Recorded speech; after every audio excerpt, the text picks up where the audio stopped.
Hola, ¿cómo están? Bienvenidos a una emisión más de Quiénes somos la oposición.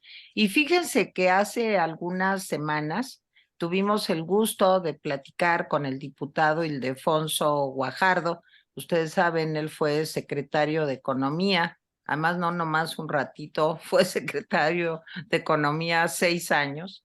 Y además él encabezó, lideró las negociaciones de nuestro país, Estados Unidos y Canadá por parte de México del TEMEC, que pues ahorita ahí traemos varios problemas.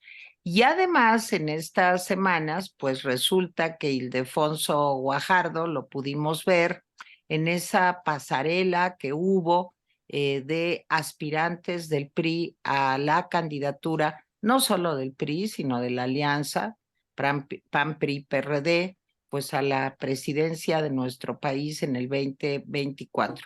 Y por eso a Jaime Guerrero y a mí nos da muchísimo gusto porque han habido muchas novedades en estos días, tener nuevamente aquí con nosotros a Ildefonso Guajardo.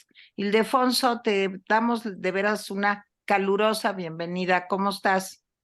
Muy bien, Tere, muchísimas gracias por la invitación aquí en mi tierra, con fresco, no tanto frío. ¿Estás en Saludos, Monterrey? estoy en Monterrey, sí.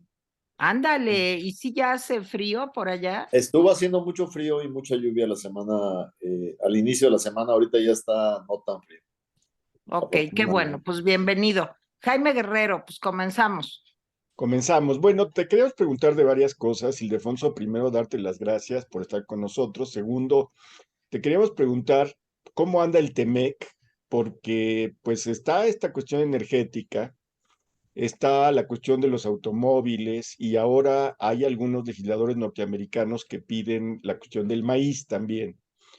Y bueno, no sabíamos que se iba a anunciar la visita de Biden y de el primer ministro canadiense, Trudeau. Trudeau. No lo sabíamos, pero bueno, pues se suma a esto.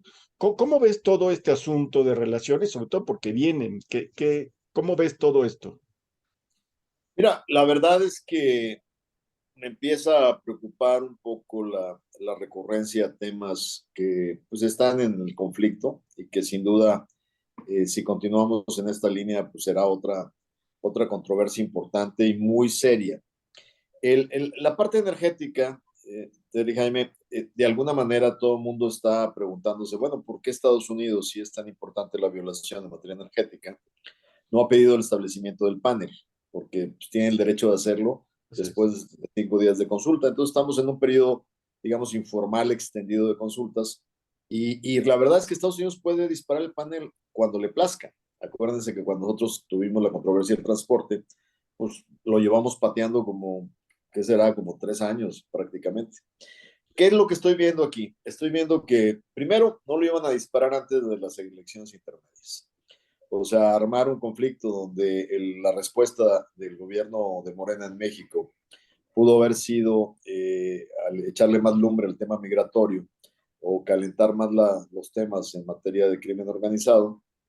Eso hubiera dañado mucho la crítica que se le hace a Biden de no estar manejando pues, con cierta rigidez y con cierta autoridad la relación con México. Y entonces, ahora vamos hacia la presidencial. Y yo creo que traen muchos temas muy importantes en la agenda política electoral, que van a seguir pidiéndole a México favores, como fue el caso de los venezolanos, ¿no? Que el Ujú. último favor que les hicimos. Entonces ya aprendieron el caminito de cruzar las agendas de negociación, con la amenaza de que en el momento que ellos quieran pueden solicitar el panel y ya sabemos el resultado final de ese panel. ¿Qué le interesa al presidente López Obrador? Es patear el balón para que no se le atraviese justamente también en el proceso electoral mexicano, y va a aprovechar que hay interés de los norteamericanos de que les arregle otros temas antes de que lo metan pues en esta camisa de 11 varas, que sería un panel que terminaría tomando decisiones en contra de México. Y ahora resulta que ya se anunció públicamente que hay una determinación para parar la importación de maíz transgénico o genéticamente modificado hacia el 24. Ustedes saben que el tratado en ningún momento comprometimos la libertad soberana de México de tomar decisiones que puedan resultar contrarias al bienestar de los mexicanos. Te doy un ejemplo. México pues, puede prohibir el uso de vapeadores y en un momento determinado pues puede haber argumentos de salud que impidan que nos lleven a un panel, ¿no? Porque hay ahí temas reales, demostrables, que pudieran hacer que México tenga la razón en términos, claro, que es medio artificial frenar la importación de vapeadores y al mismo tiempo la frontera porosa hace que nos inundemos de vapeadores de contrabando y sin ninguna regulación sanitaria, ¿no? Esas son las contradicciones de nuestro país. Pero en el caso del maíz, no hay en ningún momento información científica que diga que los granos genéticamente modificados sean perjudiciales al tema de la salud. Y si tú en un momento determinado paras el 40% del consumo nacional que depende de la importación, pues no te voy a contar de las repercusiones en la cadena de precios y de valor en el sector alimentario.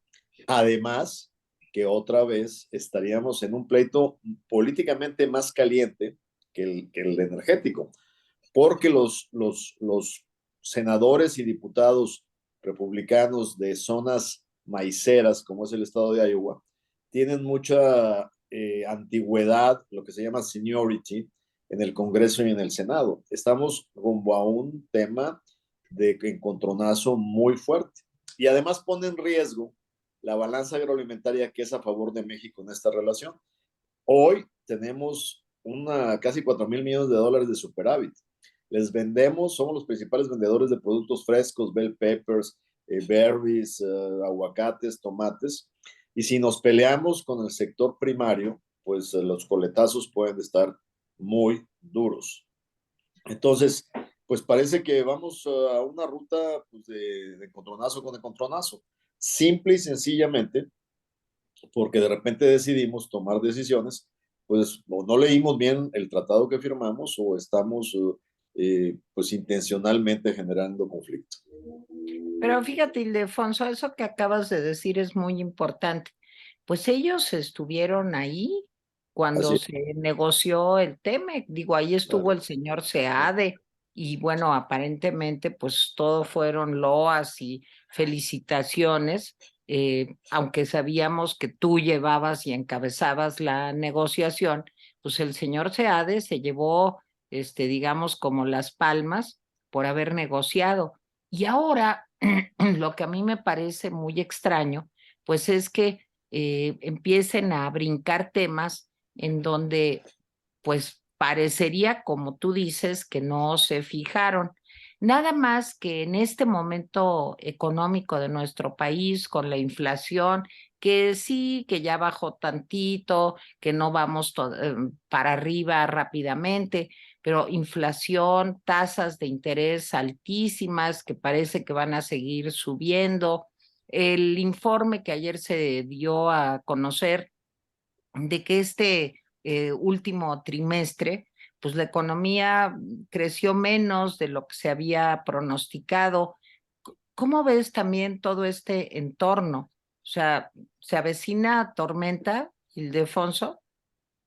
Tere, no sé si la vez pasada que me invitaron Jaime y tú a platicar, hablé de lo que siempre he considerado que dentro del escenario pesimista hay algunos anclas que nos explican, por ejemplo, la estabilidad del dólar y de alguna manera la estabilidad de los mercados financieros hasta el momento. Y era que al menos hasta ahora se ha respetado la autonomía del Banco de México. Los nombramientos presidenciales, como quedó demostrado, pues fueron bastante responsables. No sé si por chiripa o por lo que tú quieras, Pues sí. pero tanto Esquivel como Jonathan Leeds han sido muy responsables. E inclusive hubo un encontronazo de nuestro amigo Esquivel con el presidente, cuando el presidente dijo que había que usar las reservas del Banco de México. Y de alguna manera nos da un poquito de preocupación que lo hayan mandado a dar una guerra que sabían que estaba perdida y no sabemos qué es para cobrárselas por haber contradecido al presidente, Entonces hay que estar muy pendientes de a quién nombran en el lugar de Esquivel. Hasta el momento los nombramientos, incluso de la gobernadora, han sido responsables. Y eso te da una gran garantía en la conducción de la política monetaria, que hasta el momento se ha respetado. El segundo tema de ancla que yo siempre he dicho es que hasta el presupuesto del 22 han sido responsables desde el punto de vista de disciplina fiscal. O sea, sí ha habido aumento de deuda en términos nominales, pero afortunadamente les dejamos una deuda muy responsable y esa la han sido de alguna manera cautos hasta ahora. En el presupuesto del 23, lamentablemente, ya traemos un menor margen de maniobra. Se han gastado buena parte de los fondos. Presentaron un déficit público que es el mayor en los últimos 15 años, de 3.6% del PIB. Les están presionando por el incremento en el servicio de la deuda. Hay compromisos del presidente de aumentos significativos en las transferencias a adultos mayores. Entonces, si vemos el margen de maniobra fiscal, además de que están suponiendo en el paquete económico un crecimiento del 3% para el 23 que no se va a materializar, pues va a haber una sobreestimación de ingresos y eso va a repercutir en un estrechamiento y una dificultad en el tema fiscal de aquí para adelante. Entonces, si se nos junta una tormenta con menos margen de maniobra en lo fiscal, con estimaciones que no se van a materializar, sí hay un nombramiento que mande mensajes encontrados en el Banco de México. Y si seguimos debilitando la estructura de nuestros compromisos internacionales con estas controversias, esas tres anclas que nos dieron cierta estabilidad en la primera parte del sexenio, pues pueden desbaratarse para los últimos 2 años del sexenio. Entonces yo no descartaría, que tú sabes bien que en el caso del dólar su precio pues es oferta y demanda. Y en la oferta de dólares, pues están las remesas, están las exportaciones, sobre todo de autos, que es el primer generador de divisas, autos y autopartes, está el turismo, pero también está la inversión especulativa en papel, que viene gracias al diferencial de tasas de interés. Entonces, en el momento en que quien invierte en papel especulativo tiene dudas sobre la conducción futura de la política económica, lo que le llamamos el capital golondrino, pues podría darte un susto en los próximos 2 años. Entonces, sí estamos en un momento que hay que estar muy observantes porque estamos con los márgenes ya acotados y frente a situaciones que no tenemos previstas. Bueno, y un poco regresando a mi pregunta y hablando esto de los compromisos, ¿cómo ves esa reunión de los tres ejecutivos de Norteamérica? O sea, Ese de es, esta, trámite. no, no, no, no, no. Digamos, esta reunión no se programa, digamos, por coyuntura. Esa es una reunión que de alguna manera se suspendió durante el momento de Trump. O sea no se repitió, pero siempre existe una reunión trilateral que se debe dar anualmente y cambiar de sede en cada país. Eso es muy saludable para ir empujando y aceitando y ajustando el futuro del tratado. Y acuérdate, Peña fue anfitrión de Obama y del anterior primer ministro canadiense, a Trudeau, aquí en México. Y también fuimos a una trilateral a Canadá y estuvimos en una trilateral en Washington. Entonces, esto es parte de los mecanismos de la cumbre, digamos, de América del Norte, donde ocasional y regularmente se juntan los tres líderes del TEMEC. Y vamos a ser anfitriones. Bueno, va a ser muy interesante un poco porque los tiempos se cruzan con estas controversias que están todavía en medio de la mesa. Pero Oye, esto es parte, sí. eh, ¿cómo crees que se vio, se leyó en Estados Unidos la salida de todo el equipo y de la propia secretaria de Economía, Tatiana Cloutier, y la llegada de la señora Buenrostro? Déjame darte contexto y seguramente abusaré un poquito en la respuesta. Fíjate que cuando a mí me tocó el reto de tener que sentarme a rescatar la integración y negociar con un gobierno que no creía en el libre comercio y que la verdad tenía muy poca experiencia en estos temas, bueno, tuvieron la fortuna de nombrar un negociador, pues que sí les sabía, muy proteccionista, un abogado defensor de los acereros norteamericanos, Bob Lighthizer. Y aunque nos dábamos unos encontronazos muy fuertes con visiones distintas, lo que ayudó mucho es que el equipo de USTR, de la Oficina Responsable de Negocios Comerciales en Estados Unidos, conocía a mi equipo de hace 20 años. O sea, juntos fuimos a negociar TPP, juntos estuvimos negociando los temas de la integración de México en ese tratado. Nos conocíamos algunos desde el primer NAFTA, o sea, desde el primer tratado. Y cuando tienes gentes que se han formado en el servicio civil con gran capacidad y experiencia, ellos ayudaban a que los grandes choques a nivel de líderes encontraran soluciones prácticas en propuestas técnicas. Entonces, esa confianza construida a través de los años, de décadas, pues ayuda mucho a que la sangre no llegue al río, porque los equipos van madurando su relación y su confianza.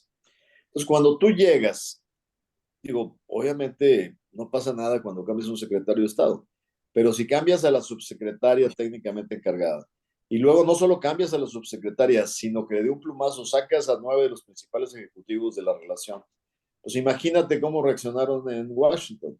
O sea, Catherine Tate, la embajadora encargada de la unidad comercial de Estados Unidos, pues estuvo muy sorprendida de lo que estaban haciendo, porque es como volver a empezar a que un nuevo equipo, algunos sin experiencia en el tema, vuelvan a tomar la rienda del asunto. Sí es lamentable, porque este es un equipo de negociadores que se ha formado en la Secretaría con gobiernos de todos los colores y de todos los partidos. No son ni priistas, ni panistas, ni morenistas.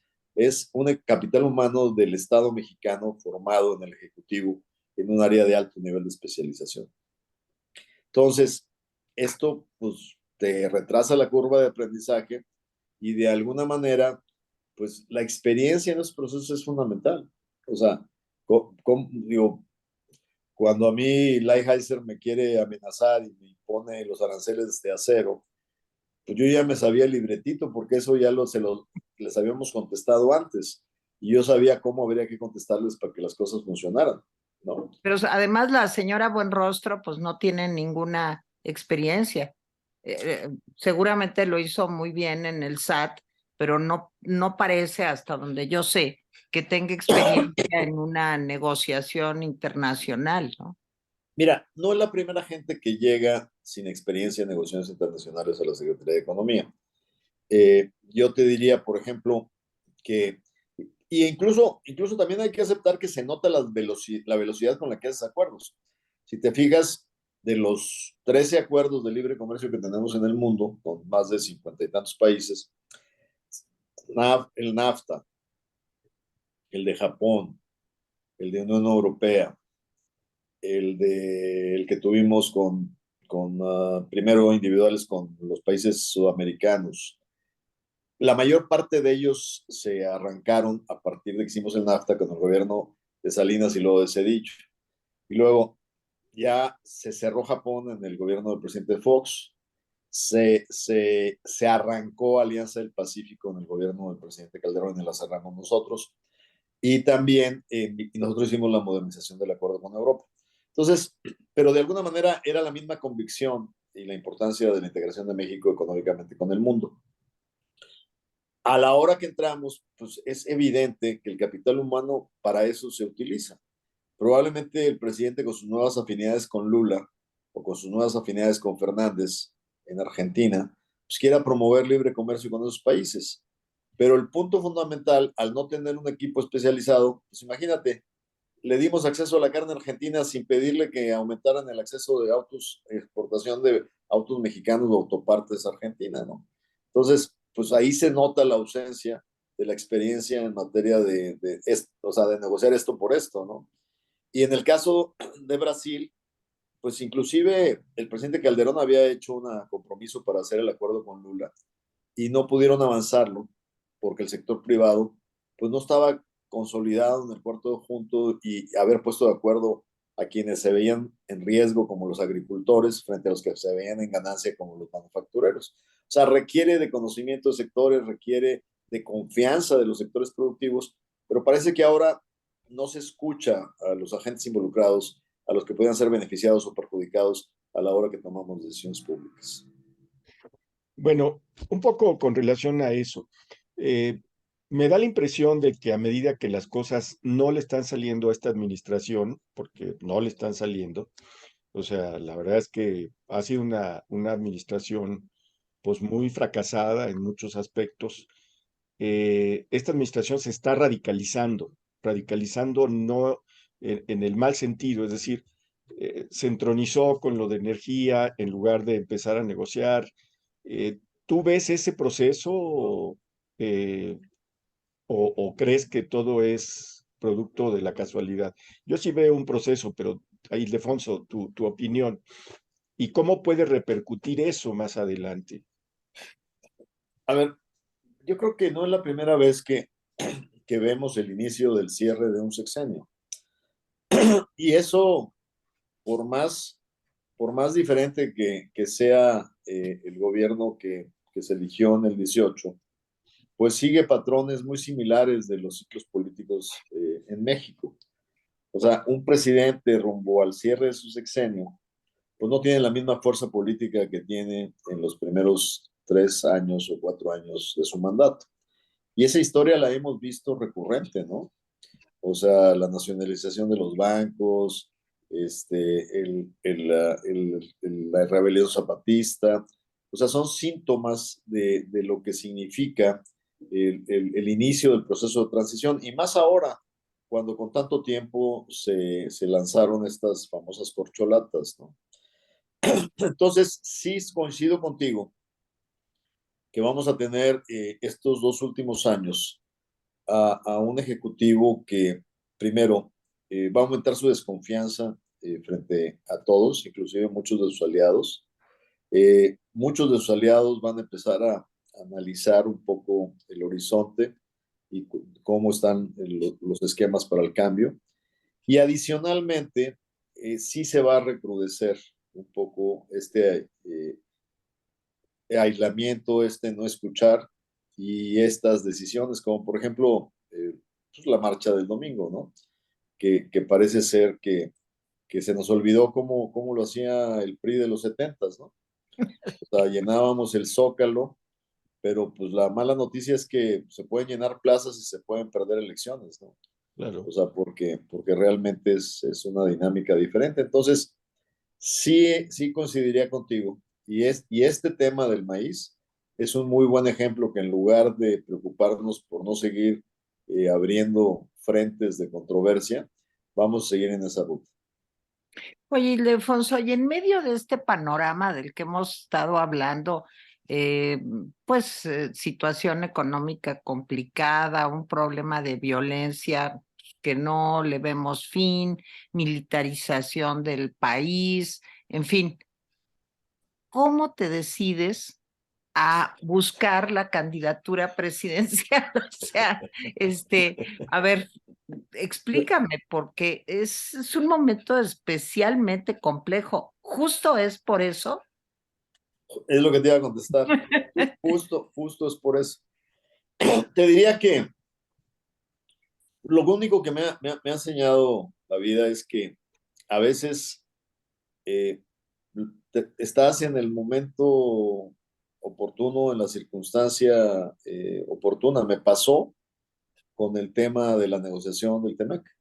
¿Quién hubiera esperado que Trump hubiera sido el candidato de los republicanos y quién hubiera esperado, inclusive esa mañana del 8 de noviembre del 16, que arrancando con una probabilidad de 30%, Trump terminara ganando la elección? Así es. Entonces a veces pues te preparas toda una vida y no sabes en qué momento te toca el turno al bat y te toca pues hacer tu mejor esfuerzo de sacar la bola del campo, ¿no? Y esa experiencia lo que me dice es que estamos en esa coyuntura de país.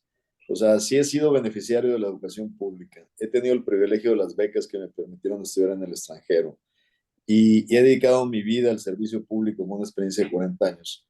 Eh, no podría, sería muy mezquino de mi parte frente a esta circunstancia no levantar la mano sabiendo que mi calidad de vida y que no me, por la edad que tengo, tampoco crees que tengo un horizonte muy largo de vida. No, O no, sea, no. tengo 65 años pero tu pregunta es válida. O sea, ¿por qué alguien va a querer irse a disminuir su calidad de vida entre los 65 y los 71, ¿no? Pero creo que para mí lo siento como que lo debo de hacer. Creo que tengo la experiencia acumulada, eh, no solo en los temas internacionales, sino como lo dije en la pasarela ahí de mi partido.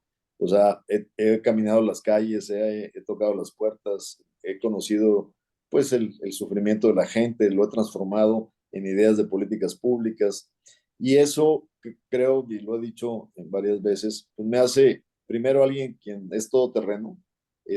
Probablemente en este próximo año tenga que esforzarme más para poderme comunicar más ampliamente. Pero yo creo que todo mexicano que tiene primero los principios básicos de congruencia, honorabilidad, compromiso de echarlo, a dar lo mejor de sí mismo, y que tiene algo que ofrecer, pues debe de estar en esta lucha. Y no nos asuste que vamos a ser 10 o los que seamos, pero que lo hagamos conscientes de que en esta ocasión los partidos políticos serán vehículo, pero que es la sociedad civil la que tiene que realmente ser la juez y la que realmente monitoree y seleccione dentro de este proceso. Porque de otra manera, si lo dejamos a la selección de los partidos exclusivamente como el sistema tradicional, es posible que no terminemos con la mejor mujer o el mejor hombre para poder dar esta batalla. Bueno, una pregunta que casi de bola de cristal. Sí, Ok. a ver, nomás déjame decirte un apapacho, porque la verdad es que te voy a decir que hay tres candidatos del PRI o aspirantes del PRI, tú, Beatriz Paredes y Enrique de la Madrid, que me parece que pues tienen experiencia administrativa, unos más sólida, más añeja, experiencia internacional, y eso es una ventaja en este mundo, en este momento. Pero más allá de eso, te voy a decir, quien gane la presidencia en 2024, sea del partido que sea, tú ves la necesidad de torcer el timón de lo que ahora se está haciendo, porque vamos a un camino en el que se va a volver insostenible. Tú hablaste de economía, pero no solamente en economía se puede volver insostenible, también en temas como salud, también en temas como violencia. Entonces, gane quien gane, tú ves que va a dar una vuelta de timón. Fíjate, Jaime, que soy un convencido de que no solo es una vuelta de timón, o sea, digo, es una vuelta de timón como tú lo dices, pero que es muy profunda, y muy profunda porque no es cuestión de decirle a la gente, mira todos los errores y todo lo que te ha costado estos 4 años de Morena en el gobierno. O sea, sin duda vas a encontrar ejemplos de política pública que fueron mejores, como el Seguro Popular o los programas sociales amarrados a que la gente se obligara a vacunar a los hijos, se obligara a que fueran a la escuela, etcétera. O sea, no solo, pero lo que no puedes decir es, este, cambiemos este gobierno porque en el pasado hicimos las cosas mejor. O sea, no podemos ofrecerle a la gente regresar el pasado, porque el pasado fue el que nos trajo a esta situación. Así Entonces, es. yo creo que una parte esencial de la oferta en su momento debe de ser que este país ha pasado por tres alternancias entre partidos políticos, porque acuérdense que fue de PRI a PAN, de PAN a PRI, luego de PRI a Morena, y no ha logrado realmente una transformación de la estructura del Estado mexicano. O sea, hemos tenido mejores o peores políticas públicas, hemos tenido más o menos corrupción, pero nunca hemos logrado realmente transformar la estructura del Estado mexicano. ¿Y a qué me refiero con esto? Me refiero a que aun y cuando esta fue la oferta del gobierno en turno, en México no ha cambiado nada. Seguimos con una fragilidad en el equilibrio de poderes. Las posibilidades de que hay influencias en las decisiones a veces, lamentablemente, en el sector judicial. los poderes fácticos siguen siendo los protagonistas de todo. O sea, los mismos, no voy a decir porque no quiero señalar, pero los mismos que le vendieron un insumo estratégico a una empresa gubernamental, es el mismo proveedor que le vendió a Calderón, que le vendió a Fox, que le vendió a Enrique Peña Nieto y que le vendió a Salinas de Gortari. Los mismos constructores que tienen las obras importantes en este país son exactamente los mismos. Y el presidente, por ejemplo, no reconoce el valor de la Comisión de la Comisión de Competencia Económica y de Telecom, inclusive parecería que no quiere entender que lo que hicimos en el tratado es garantizar que no regrese el poder monopólico en las telecomunicaciones. Y parecía que ahora que se pasea todos los días con un personaje que está en construcción, pero que es el mismo que no le gustó que plasmáramos en el TLC la reforma en telecomunicaciones que garantizó que bajaran los precios del Internet y de la telefonía. Entonces, no entiendo al presidente López Obrador. O sea, no lo entiendo porque la estructura de balances y equilibrios de los privilegiados de este país no ha cambiado. No ha cambiado Así es. absolutamente nada. Así es. Y lo que está de por medio es la defensa de las clases medias, es la defensa de las oportunidades para los mexicanos, es que todo mundo parta de piso parejo, aunque vengas de condiciones más atrasadas económicamente, pero que la educación pública sea de calidad, que las decisiones que tomas en materia de combate a los monopolios te permita un campo para los emprendedores. O sea, este no es un país que hayamos logrado cambiar las reglas del juego para que todo mundo tenga una oportunidad en la vida, ni en la justicia. Muy bien. Ildefonso, por último, de mi parte, también es de bola de cristal, ya me contagió Jaime, pero ¿qué podríamos esperar para 23 y 24? Con esta radicalización de la que habla Jaime, con estos pues pronósticos, eh, pues en cuanto a que 23 será un peor año en lo económico que 22 y atravesándose el proceso electoral del Estado de México, de Coahuila y después la elección federal. ¿Cómo ves en lo económico y en lo político 23-24? Mira, yo creo que, primero, que no nos quede la menor duda, que independientemente que pararemos la reforma electoral enviada por el Ejecutivo, y que defendamos sin duda la democracia que hemos construido, este, no hay que cegarnos y ver que pues andan en campaña. O sea, nada más paseate por Coahuila. Mejía está en todos los espectaculares del estado. ¿Cuánto crees que cuesta eso? Ayer un entrevistador en Torreón me dijo que calculaba que se estaban gastando 35 millones de pesos mensuales. ¿De dónde sale ese dinero? Y además, con una impunidad total, infringiendo todas las reglas del juego. O sea, Claudia Sheinbaum ya anda en campaña, ya está yendo a todos los estados de la República. Y el otro día a mí me llegó una solicitud para que informe de qué recursos gasté por ir a la pasarela. Pues nada, nada más la gasolina de mi casa del partido, ¿no? O sea, y en cambio, parece ser que están mandando un mensaje que van a hacer todo y debemos estar listos para enfrentar una elección de Estado. Y entonces, en ese escenario, yo te diría, yo a Coahuila lo veo sólido, lo veo muy firme, lo veo con un gobernador con resultados que ha dado la vuelta al tema de seguridad. Estuve con empresarios, estuve en Saltillo y estuve en Torreón, y es increíble el buen ánimo que hay de todo el mundo en la sociedad coahuilense, con un gobierno bastante bien valorado.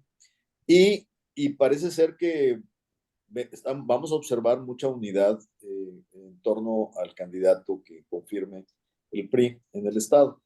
Y ahí incluso vas a ver cosas interesantes que ya empiezan a pasar. Hay 4 posibles candidatos de Morena. Es muy curioso que vayan a poner al único que tenía 15 o 17 años de no vivir en Coahuila, ¿no? Y que está en declaraciones públicas cuando vivió en Guerrero, Le dijeron, oiga, ¿por qué quiere ser alcalde de Acapulco si usted es de Coahuila? Y contestó, no, nací en Coahuila, pero mi corazón es guerrerense. O sea, vamos a ver ahora qué dice al revés, ¿no? Cuando vaya a intentar competir por Coahuila. Y en el Estado de México, no estaría, no estoy tan seguro. Sin embargo, se le mueve mucho la patita. ¿Por qué? Porque hay la posibilidad también, igual que en Coahuila, de ir en la alianza, porque la candidata de Morena, pues no es muy fuerte, trae debilidades. El tema de Texcoco, de haber utilizado los salarios de los trabajadores, los resultados en el tema educativo. Y sin embargo, acá pues, se perfila una candidata sin duda con empatía, con trabajo. Y entonces no descartaría yo que Estado de México pudiera dar una buena competencia. Ahora, yendo hacia el 24, ¿cuál es el negrito en el arroz? No me cabe duda que va a haber una alianza Va por México, PRI, PAN, PRD, pero cada día parece más posible que el partido Movimiento Ciudadano no se sume a esa alianza. Y eso es un altísimo riesgo, porque si Movimiento Ciudadano lleva un candidato medianamente competitivo, pues no podemos descartar que Morena pueda ganar ante la división de la oposición.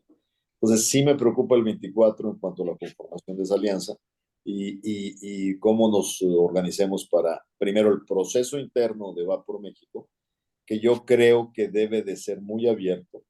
Yo visualizo que cada partido aporte tres, o sea, candidatos del PRI, tres del PAN, un par, uno o dos del PRD, y que abran la puerta a candidatos de la sociedad civil y que un conjunto de 10 se muevan en toda la República y que con encuestas serias, la participación del INE, empiezas a hacer encuestas regionales y empiezas a hacer una criba que te deje 4 candidatos o candidatas finales y vayas a una primaria final para poder contrastar contra el dedazo del oficialismo y contra actores pues que para ese momento ya nos van a tener medios aburridos, ¿no?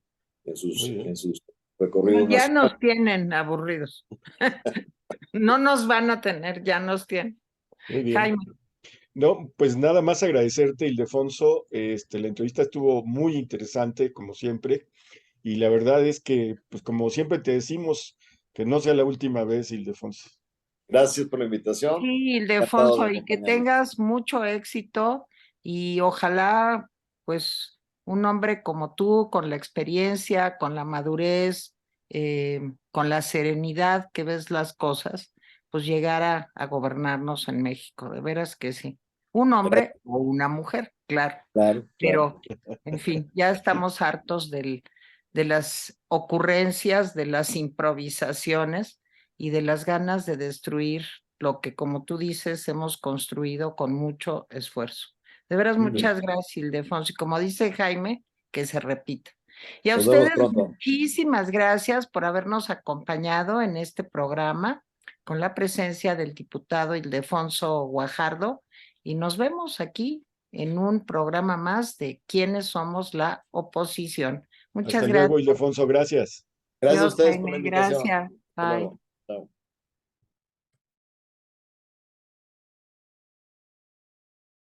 Chao.